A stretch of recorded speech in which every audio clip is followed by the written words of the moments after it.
welcome to our Injurati studio. We are located at Australian Utility Week. I am Denise from Injurati, and with me this morning I have Lance Brown, and he's from Smart Utility Services. Yes. Thank you so much for joining us in the studio this morning. Not a problem. Glad to be here. Thank you. So we were talking earlier about the importance of really harnessing value from these smart assets and these smart investments that utilities are making. Give us a little bit of insight as to how your company is helping utilities do exactly that. Absolutely. At Smart Utility Systems, we're very interested in what's already happened in the utility industry, and that's all utilities, water, power, and gas. And what really we're providing to customers and to the utilities that has already been provided in many areas. So with the smart grid, basically all of their investment, what utilities have done already and the data systems that they have, we believe it's extremely important to take those systems and leverage the intelligence and the data in those systems to give a very clear picture of what the customer can see, what the customer can use, and what they can do. And then the value to the utility of getting that information back to determine what a customer sees as value. Where is that value? I had a customer or a client recently say to me, what do you believe customer service is? And I said, I believe customer service is whatever an individual customer finds valuable and how they use their systems digitally, etc. So that's really what SUS has been doing. And that's exactly what it's all about, isn't it? It's actually catering for the customer who is just expecting so much more from their service providers today. Isn't that true? Exactly. And look at service providers in other industries. You probably do some of your banking online. You probably even do some healthcare, all your shopping in certain areas. So this is a technology that's been tried and true in other industries. It's just moving to the utility industry very slowly, and has been. So where does Australia and New Zealand sit at the moment with regards to really harnessing this investment, the value out of this investment that they're making in the smart grid and other smart meters? Right. Where are they at the moment? Are they doing well, or is there still much to be done? I think they're probably doing as well as anyone, and I think they're moving in a very good way. I've had a number of discussions here already about what they are doing, what the smart grid is doing, what they're really investing in that in the future, and then tying many of those things together, all the home usage and all the data you have from basically everything you do. I just had a conversation this morning about electric vehicles and how you can manage those through a home energy network and those kinds of things. So it's very nice to see people moving in the correct direction, I believe. Yeah. And are utilities in this region, the retailers, are they really embracing this transformation that is occurring right now? Or you find that they are perhaps coming up against some serious challenges that are preventing them from making this leap across? There are definitely challenges. The investment and what customers see as investment and how they can value that. We all know that if you put different types of meters, the investment necessary to do that is very costly, and that is in itself a challenge.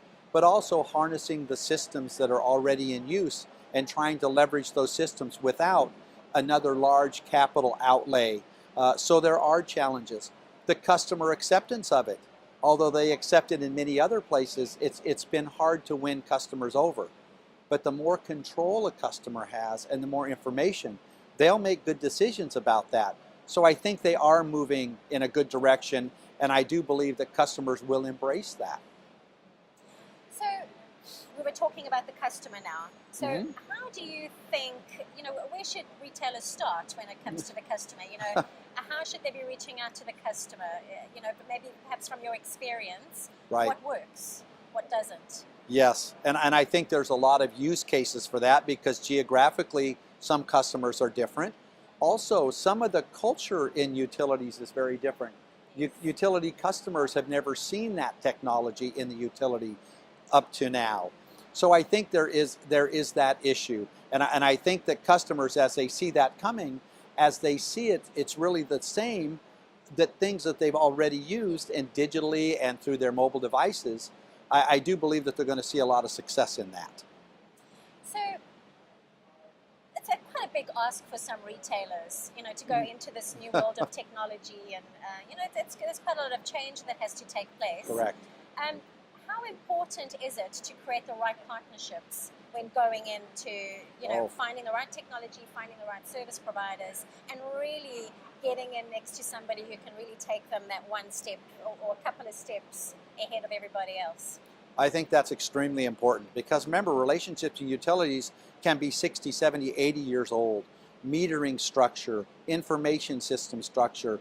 Utilities have been dealing with those vendors for 100 years. Yeah. So it really is good to have a partner, or necessary to have a partner, and we have a number of them. Landis+Gyr here in Australia, Tech Mahindra and around the world. Others, utilities like SAP for customer information systems and things. We've integrated with all of their technologies in order to move it kind of seamlessly into the customer view. So taking what they've done with that already, the relationships they have, is very important because utilities have relied on those relationships for decades. So we're very happy to be a part of that. At Smart Utility Systems, we value our partnerships a great deal, and we're able to work with a number of partners because our integration capability is very wide open, is very accomplished. So we're able to do that pretty easily. So what interests me about that is, you're talking about a number of partners and a number of partnerships. Surely that is going to lead to a really holistic view of the business and the customer at the end of the day, because you've got all these partnerships with different capabilities. What is your take on that? My take is I'm very happy to be doing that, and we're poised at a point where that's going to be very effective that way. I believe with all of those partnerships, and basically giving the utility customer the ability to do everything with the utility online in a mobile, digital fashion is really what a customer desires.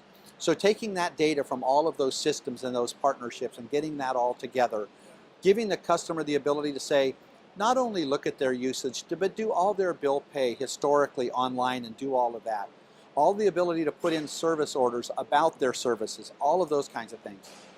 We were, like I mentioned, having a conversation about your electric vehicle. Tell me on my mobile phone, to what extent is my mobile vehicle charged? What's the best rate or time to charge that? All of that kind of thing is that ownership of the utility relationship. And we feel that's very important. A customer should have to go to one spot, be able to do everything they want to do, and then be able to take all that data from all of those systems that are our partner systems, and be able to use that effectively. I think that's very important. My last question to you before I let you go. What would be your advice to the energy sector? And let's specifically concentrate on this region. What is your advice right now to retailers? And perhaps even customers out there as well. Right. My advice is to be open to it. I spent 36 years in the utility industry with the Los Angeles Department of Water and Power, a big utility in the United States. And I think sometimes it's just the acceptance and being open of what we see as being new. The utility industry definitely has a culture in it, and I would suggest that they open their eyes just a little bit to that, because the systems they've been using and what they can leverage is still the same systems they're using today. So if we just don't close our minds to it, if we keep open, then I think what we'll see is what people have been able to do in other digital strategies throughout their entire daily life, how they do things. So if you're open for more information and you want somebody to fix problems, to give that view as a 360-degree view, I think they just need to say, we're open to that, and let's look what technology is providing today in the utility industry. Well, all about open-mindedness in most businesses, but specifically in this one right now. It certainly is. I agree.